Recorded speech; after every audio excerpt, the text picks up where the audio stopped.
Good morning students. कल आपने chapter पढ़ाया था, कल आपको कृतिका से फर्स्ट चैप्टर था जल प्रलय में। इस जल प्रलय में फणीश्वर नाथ लेखक द्वारा लिखित था ये पाठ, फणीश्वर नाथ रेणु द्वारा। और इस चैप्टर में आपको पढ़ाया गया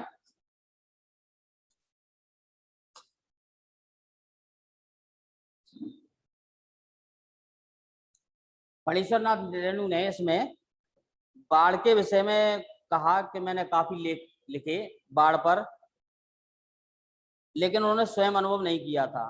जो पाठ था उनके स्वयं के अनुभव का था। पाठ आपको लास्ट टाइम मैंने पढ़ा दिया था पूरा। प्रश्नोत्तर रह गए थे, प्रश्नोत्तर भी कुछ समझा दिए थे, एक बार फिर से रिपीट की लेते हैं आज प्रश्नोत्तरों पर।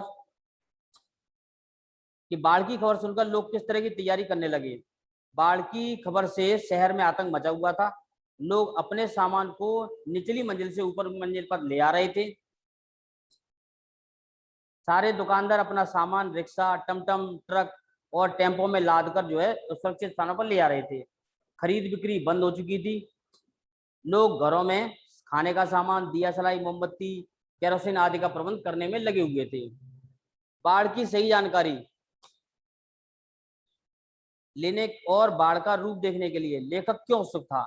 लेखक हमेशा बाढ़ के विषय में सुना हुआ था लेखक ने, और उसने अनेकों रचनाएं भी लिखी, उस विनाश लीला को समर्पित की थी, और उन्होंने अनेक पुरस्कार भी प्राप्त किए थे। पर स्वयं कभी बाढ़ को भोगने का अवसर उन्हें प्राप्त नहीं हुआ था। इसी कारणवश उस बाढ़ की विनाश लीला को स्वयं भोगने को वो उत्सुक थे। लेखक अपनी आंखों से इस पानी को शहर में घुसते हुए देखना चाहता था कि इसकी विनाश लीला कैसी होती है। सबकी जुबान पर एक ही जिज्ञासा, पानी कहां तक आ गया है। इस कथन से जनसमूह की कौन सी भावना व्यक्त होती है? जानने की उत्सुकता। जनसमूह से जिज्ञासा के भाव जागते हुए जान पड़ते हैं कि लोग बाढ़ की स्थिति के बारे में जानकारी प्राप्त करने के लिए पैदल उस जगह जा रहे थे। सबके मन में, आंखों में एक ही प्रश्न जिज्ञासा का रूप ले चुका था कि पानी कहां तक पहुंच गया होगा। उनके मन में यही प्रश्न उठ रहे थे कि पानी कौन कौन से हिस्से को निगल गया होगा। उन्हें कभी बाढ़ के पानी का भय नहीं सता रहा था। वे बस बाढ़ के पानी की गति के विषय में जिज्ञासु थे, जानना चाह रहे थे मृत्यु का तरल दूत किसे कहा गया है और क्यों। मृत्यु का तरल दूत यहाँ पर बाढ़ के बढ़ते हुए पानी को कहा गया है। मोटी डोरी की शक्ल में गेरुआ झाग फैन में उलझे रहे बाढ़ के पानी को लेखक ने तरल दूत कहा है, क्योंकि वो पानी था जिसका स्वरूप तरल था, मौत का संदेश लेकर तेजी से बढ़ रहा था, जो शहरों गांव मृत्यु के विकराल दूत की भांति निकल रहा था, इसलिए मृत्यु का तरल दूत कहा गया। आपदाओं से निपटने के लिए अपनी तरफ से कुछ सुझाव। बाढ़ एक प्राकृतिक आपदा है, इस कारण हर जगह जल जो है भराव हो जाता है, क्योंकि मूसलाधार वर्षा के कारण नदी का जलस्तर बढ़ जाता है। स्थितियां ये बन जाती है कि लोगों को उस जगह को छोड़कर जाना पड़ता है, और जो उस समय नहीं जा पाते वे ऊंचे स्थानों का आश्रय लेना पड़ता है। आपदा से निपटने के लिए तात्कालिक दीर्घकालिक उपाय करने चाहिए। बाढ़ में फंसे पीड़ितों को निकालने के लिए नावों का उचित प्रबंध करना चाहिए। खाद्य सामग्री अर्थात राहत सामग्री का पर्याप्त मात्रा में भंडार होना आवश्यक है। बचाव कार्यों के लिए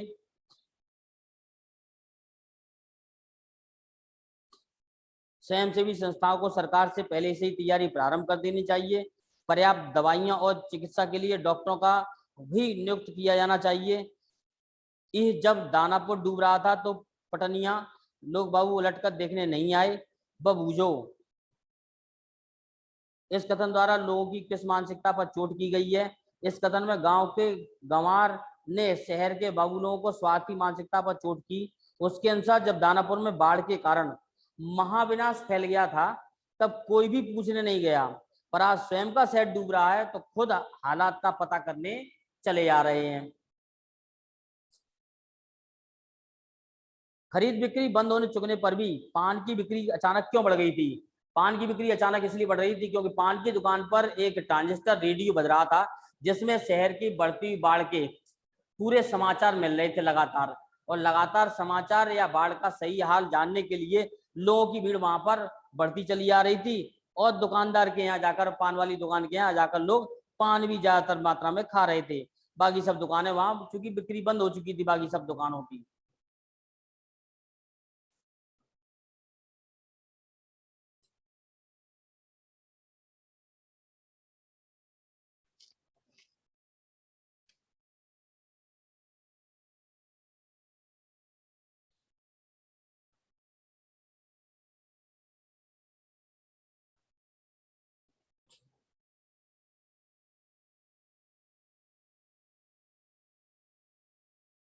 इसका मुख्य कारण था क्योंकि बाढ़ के सारे लोग सामानों को दूसरे स्थान पर ले आने में लगे थे, इसलिए खरीद बिक्री बंद करनी पड़ी। बस अगर खुली थी तो पान की दुकान, उनकी तो जैसे चांदी हो रही थी। उनके द्वारा लगाए गए रेडियो और ट्रांजिस्टर लगातार हाल सुना रहे थे। लोग बाढ़ के हालातों को जानने के लिए पान वालों के यहाँ भीड़ लगाए हुए थे। वे पान भी खरीदते और साथ में बाढ़ की स्थिति का पता भी लगाते रहते थे। जब तक लेखक को एहसास हुआ कि उसके इलाके में भी पानी घुसने की संभावना, तो उसने क्या क्या प्रबंध किए। लेखक ने सबसे पहले एक हफ्ते की पत्र पत्रिकाओं को खरीदा, और उसके बाद घर में गैस की स्थिति के बारे में पत्नी से पूछा, और उसके बाद में आलू, मोमबत्ती, दिया सलाई, सिगरेट, पानी पीने का प्रबंध और दवाइयों का प्रबंध किया। बाढ़ पीड़ित क्षेत्र में कौन कौन सी बीमारी फैलने की आशंका रहती है।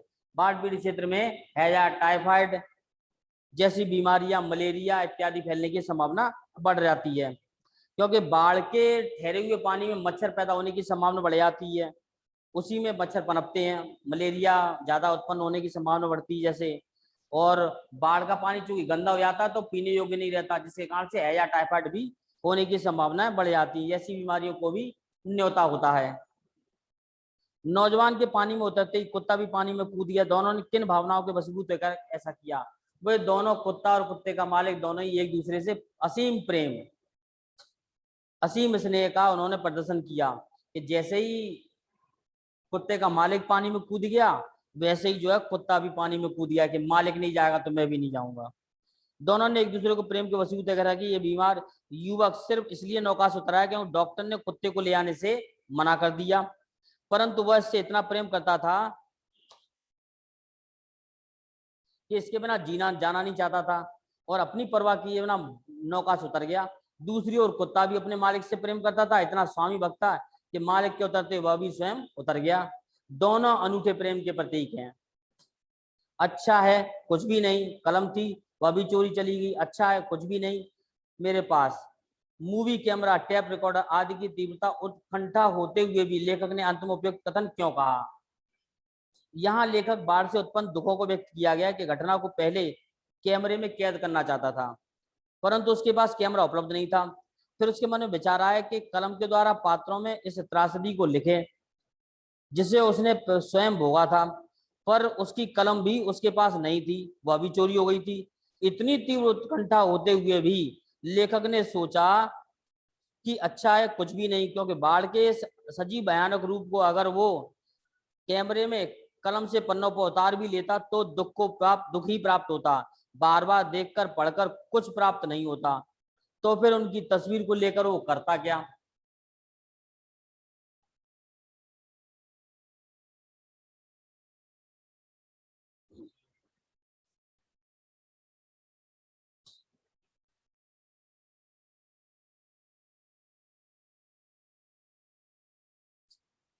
इस जल प्रलय में ऋणजल धनजल नाम से रेणु ने सूखा और बाढ़ पर अत्यंत मर्मस्पर्शी रिपोर्टाज लिखे। रिपोर्टाज कहते हैं किसी विषय पर रिपोर्ट तैयार करना, किसी विषय पर एक निबंध जैसी टिप्पणी लिखना कहलाता है रिपोर्टाज लिखना।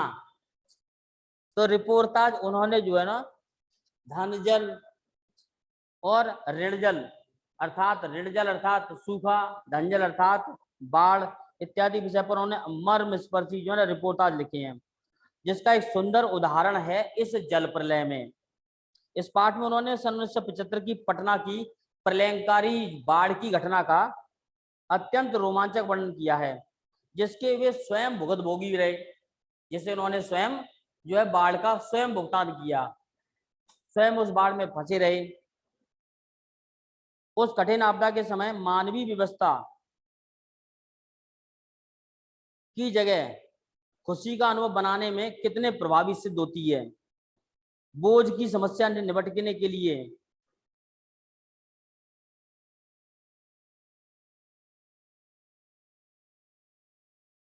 लिए पाठ्यक्रम निर्माता ने विभिन्न चरणों में ज्ञान का पुनर्निर्धारण करते समय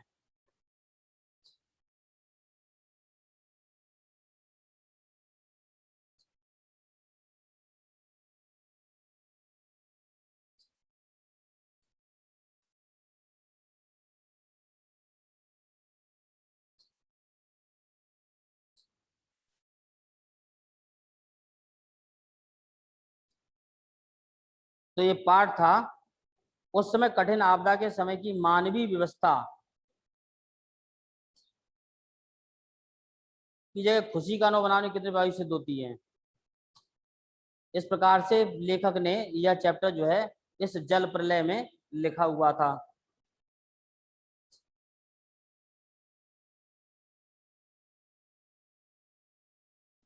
और आपके प्रश्न इस प्रकार से समाप्त हुए।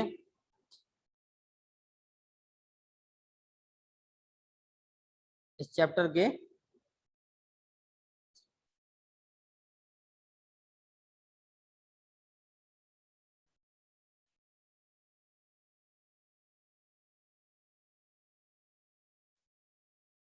अब इस पाठ के प्रश्नोत्तर समाप्त होने के बाद में अब हम बात करते हैं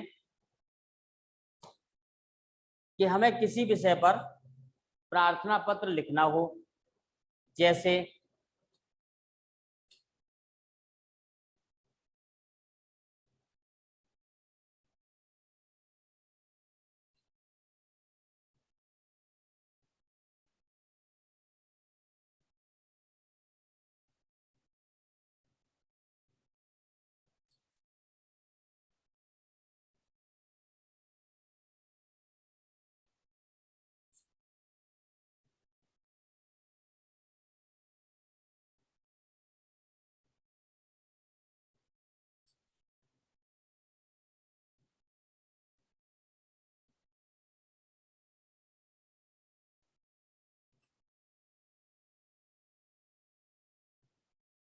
ये रहा, यह ऐसा प्रार्थना पत्र हमें लिखना हो।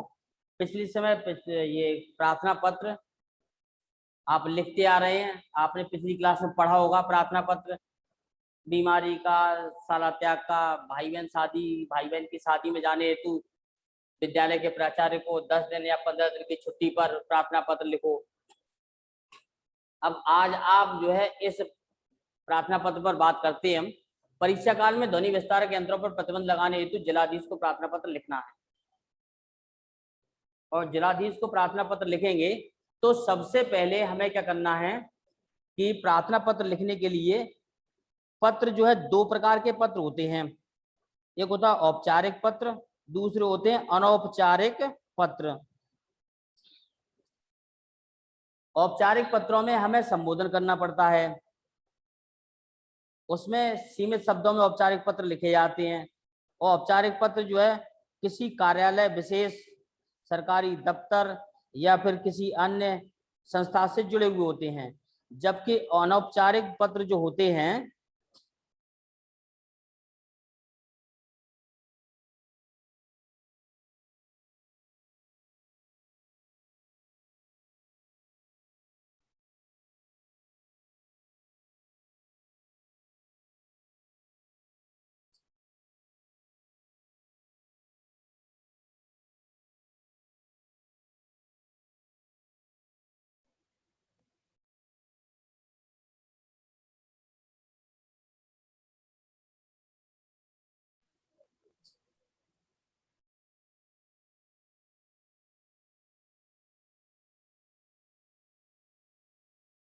अनौपचारिक पत्र जो हम लिखते हैं वो अपने रिलेशन में लिखते हैं, जैसे चाचा ताऊ को लिखना, बुआ को लिखना, या फिर आप किसी विद्यालय में, ऐसे विद्यालय में पढ़ रहे हो जो दूर हो, घर से बहुत दूर हो, तो वहां पर जो है घर से बहुत दूर होने पर हम प्रार्थना पत्र अपने माता पिता को भी लिखते हैं। उनसे फीस मंगानी हो विद्यालय की जमा करने के लिए, अगर आप बाहर रहकर पढ़ाई कर रहे हैं तो, अथवा किताब कॉपियां, या फिर स्वयं के लिए कोई पत्र लिखना, अथवा अपना हालचाल बताना, अपनी पढ़ाई के विषय में चर्चा करना, ये सब पत्र लिखते हैं अगर अपने माता पिता को अथवा अन्य किसी को रिलेशन में। तो वे पत्र जो है अनौपचारिक पत्र होते हैं, वहां पर शब्द अलग प्रयोग किए जाते हैं। ये औपचारिक पत्र यहाँ पर शब्द अलग प्रयोग किए जाते हैं। जैसे हम इस प्रार्थना पत्र को लिखेंगे तो सबसे पहले लिखेंगे सेवा में, और नीचे लिखेंगे फिर उसके बाद में जिलाधीश महोदय।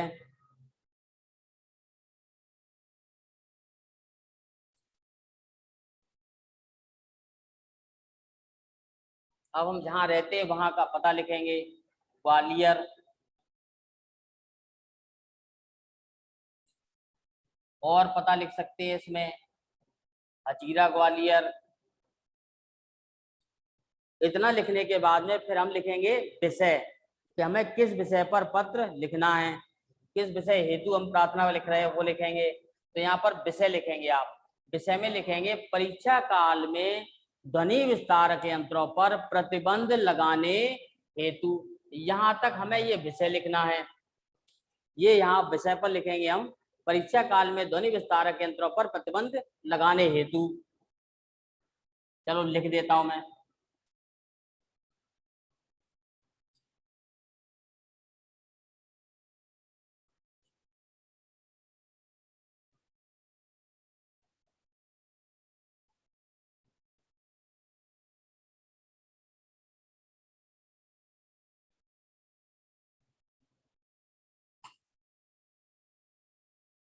ऐसे उसके बाद फिर हम लिखेंगे इसमें, अब हम ये था मुख्य विषय लिखना, फिर उसकी शुरुआत करना। अब इसके बाद फिर यहाँ से शुरू करेंगे हम लिखना महोदय। महोदय महोदय लिखें, या फिर यदि जिलाधीश,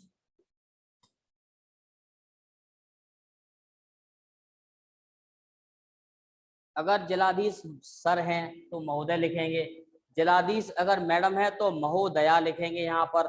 और उसके बाद फिर लिखना प्रारंभ करेंगे महोदय, उपरोक्त विषय में निवेदन है कि, अब आप अपनी कक्षा का विषय नाम लिखें, कौन सी कक्षा में आप पढ़ रहे हैं, या 10th में, 12th में, 9th में, जब भी है, क्योंकि परीक्षा काल तो सबके लिए होता है, सभी छात्र पढ़ाई की तैयारी करते हैं। और उस तैयारी में हमें इस पत्र में ये लिखना है कि जैसे परीक्षा काल चल रहा है, पेपर आने वाले हैं, मार्च का मंथ है, लेकिन उसी समय में कई त्योहार ऐसे पड़ रहे हैं जिन त्योहारों पर लोग जो है जरूरत से ज्यादा गाने वाने बजा रहे हैं। आसपास मंदिर भी हैं, वहां पर भजन सुबह 4 बजे से शुरू हो जाते हैं, रात में भी कई विशेष ओकेशन रहती है पड़ोस में, तो अपने उत्सव मनाने के लिए वो लोग काफी ज्यादा ऐसे गाने वगैरह बजाते रहते हैं, जिसके कारण से पढ़ाई में जो है बाधा उत्पन्न होती है। आप ठीक प्रकार से एकाग्रचित्त होकर पढ़ाई नहीं कर पा रहे हैं। और यह केवल आवेदन एक के लिए नहीं, लगभग 10 या 10 से अधिक छात्र, 5 से अधिक छात्रों के लिए इस प्रकार का पत्र हमें यहाँ पर लिखना भी है। और एक साथ इसको हम वहां पर जिलाधीश को भी लिख सकते हैं। तो वहां पर क्या लिखना है, किस तरह से लिखकर आपको देना है, वो सब आपको यहाँ पर पूरी विषय वस्तु इसमें लिखना है। हम क्या लिखेंगे इसमें, तो महोदय लिखेंगे, उपरोक्त विषय में निवेदन है कि मैं, उसके बाद लिखेंगे आप इस कक्षा के छात्र हैं, कक्षा 9 के छात्र हैं, 10 के छात्र हैं, 11 के छात्र हैं, अथवा 12 के छात्र जो भी है, कि मैं कक्षा 10 या 11 के छात्र या छात्रा हूं, और वर्तमान समय में मेरी परीक्षा का समय अत्यंत निकट आ गया है। परीक्षा का समय अत्यंत निकट आ गया, जो परीक्षा जो है अब अपने टाइम टेबल के हिसाब से हम परीक्षा की तारीख देंगे कि 12 मार्च से 28 मार्च तक परीक्षा का समय निर्धारित किया गया है। और इस निर्धारित समय में इस समय हम क्या है, हम सभी छात्र छात्राएं, हमारे सहपाठी, हम सभी लोग क्या कर रहे हैं, परीक्षा की लगातार बड़े ध्यान से परीक्षा की तैयारी कर रहे हैं, बहुत मेहनत कर रहे हैं। परंतु हम जब पढ़ने बैठते हैं तो हमारे आस पड़ोस में, मंदिर में ध्वनि विस्तारक यंत्रों का लगातार प्रयोग किया जा रहा है। मंदिरों पर सुबह जब पढ़ने उठते हैं तो मंदिर में सुबह जो है ना भजन वगैरह चलने के कारण हम पढ़ाई ठीक प्रकार से नहीं कर पाते हैं और हमारी पढ़ाई में व्यवधान या बाधा उत्पन्न होती है। उसी तरह शाम को पढ़ने बैठते हैं तो अड़ोस पड़ोस में भी ध्वनि विस्तारक यंत्रों का प्रयोग होता है, उनके गाने वाने भजन इत्यादि से क्या है, हमारी पढ़ाई में व्यवधान उत्पन्न हो रहा है। अतः महोदय से निवेदन है कि परीक्षा काल तक, जब तक हमारी परीक्षाएं चल रही है तब तक, 12 मार्च से एग्जाम थे तो हम 10 मार्च लिख सकते हैं, उसमें लिखेंगे 10 मार्च से 30 मार्च तक या 29 मार्च तक इन ध्वनि विस्तारक यंत्रों पर प्रतिबंध लगाने हेतु उचित निर्देश जारी, ऐसा नहीं लिखेंगे इस तरह से, उसमें पूरी विनम्रता होनी चाहिए कि 10 मार्च से लेकर 30 मार्च तक ध्वनि विस्तारक यंत्रों पर प्रतिबंध लगाने हेतु उचित निर्देश जारी करें, जिसके कारण से हम एवं हमारे सहपाठी परीक्षा की तैयारी अच्छी प्रकार से या ठीक प्रकार से कर सकें और अच्छे नंबरों से हम उत्तीर्ण हो सकें। ऐसा लिखने के बाद फिर लिखेंगे आपकी अति कृपा होगी, धन्यवाद। अब लास्ट में फिर लिखते हैं संबोधन। यहाँ पर तो यहाँ पर लिखेंगे हम लास्ट में भवदी अथवा प्रार्थी और सबसे नीचे, और लिखने के बाद में फिर लिखेंगे आप नाम,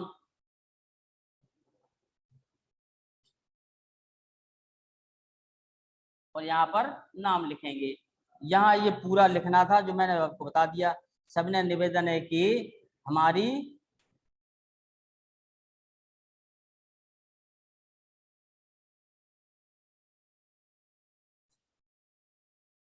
परीक्षाओं का समय अत्यंत निकट आ गया है। हम लगातार परीक्षा की तैयारी करने में लगे हुए हैं, बहुत अच्छे से हम पढ़ रहे हैं, हमारे सहपाठी भी तैयारी कर रहे हैं, लेकिन आस पड़ोस में ध्वनि विस्तारक यंत्रों का लगातार प्रयोग होने के कारण हम सुबह और शाम को ठीक प्रकार से पढ़ नहीं पाते हैं। अतः परीक्षा काल में हमारी परीक्षाएं 12 मार्च से 30 मार्च तक होने वाली हैं। इस समय में ध्वनि विस्तारक यंत्रों पर प्रतिबंध लगाने हेतु आप उचित निर्देश जारी करें, जिससे हम अपनी परीक्षा की तैयारी भली प्रकार से या अच्छी प्रकार से कर सकें। आपकी अति कृपा होगी, धन्यवाद। ऐसा करके लिखेंगे हम।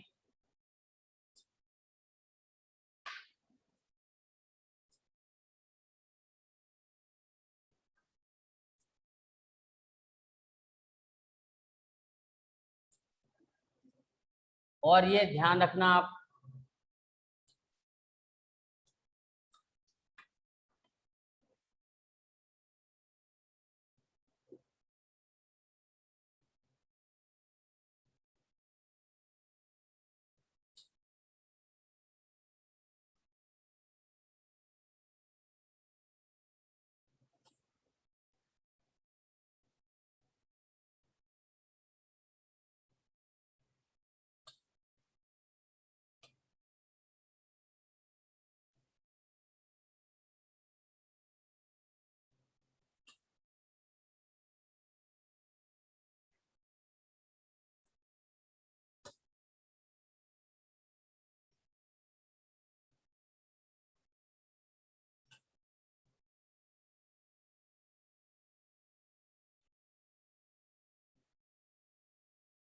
इसी प्रकार से हमने पिछले समय में आपने पढ़ा होगा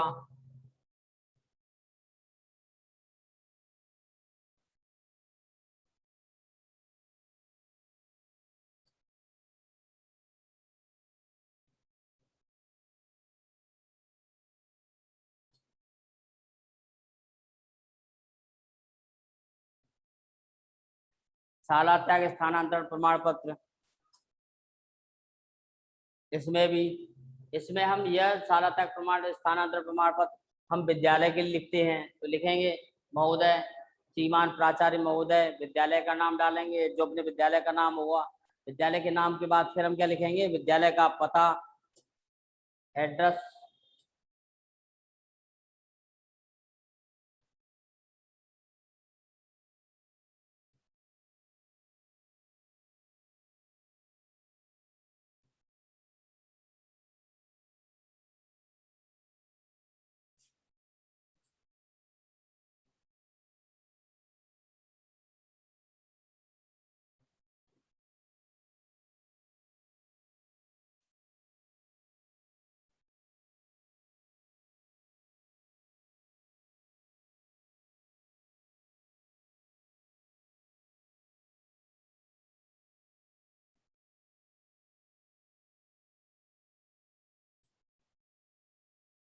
और उसके बाद फिर हम लिखेंगे यहाँ पर विषय, पिछली बार की तरह,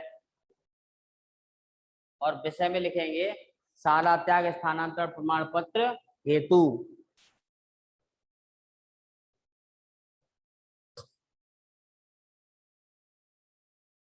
शाला त्याग स्थानांतरण प्रमाण पत्र हेतु फिर लिखेंगे महोदय अथवा महोदया, उपरोक्त विषय में निवेदन है कि मैं विद्यालय में कक्षा 10, 9 जो भी है की छात्र या छात्रा हूँ, का छात्र या छात्रा हूँ। उसके बाद लिखेंगे मेरे पिताजी का तबादला, हिंदी भाषा में तबादला या स्थानांतरण कहा जाता है, कि मेरे पिता का तबादला या स्थानांतरण ग्वालियर से, अब जहाँ एड्रेस लिखना है इंदौर, भोपाल जो भी है, हो गया है। अतः मैं यहाँ लगातार नियमित अध्ययन करने में असमर्थ हूँ। सारे लोग, सभी लोग, घर के सभी लोग क्या है, वहीं रहने जा रहे हैं। तो वहां के विद्यालय में प्रवेश हेतु मुझे शाला त्याग स्थानांतरण प्रमाण पत्र की आवश्यकता है, जिससे मैं वहां जाकर वहां प्रवेश ले सकूं और नियमित पढ़ाई कर सकूं। अतः आपसे निवेदन है कि मेरा स्थानांतरण प्रमाण पत्र प्रदान करें, आपकी यदि कृपा होगी। नीचे लिखेंगे धन्यवाद। बाकी आपको लिखना आता है। आपका आज्ञाकारी यहाँ लिखेंगे, लास्ट में आपका आज्ञाकारी शिष्य या फिर शिष्या नाम डालेंगे आप यहाँ पर। ठीक, आपका आज्ञाकारी शिष्य या शिष्या लिखेंगे और उसके बाद नाम डालेंगे और क्लास लिखेंगे। ठीक, इस प्रकार से, तो इस प्रकार से आपको ये दो एप्लीकेशन मैंने समझा दिए। ये दोनों एप्लीकेशन आपको जैसे बता दी वैसे आप लिखें और उनको याद भी कर लेना। ये तैयार करना है आपको। और आपकी क्लास यहीं पर समाप्त करते हैं। Thank you. नेक्स्ट डे फिर बात करेंगे। Good bye.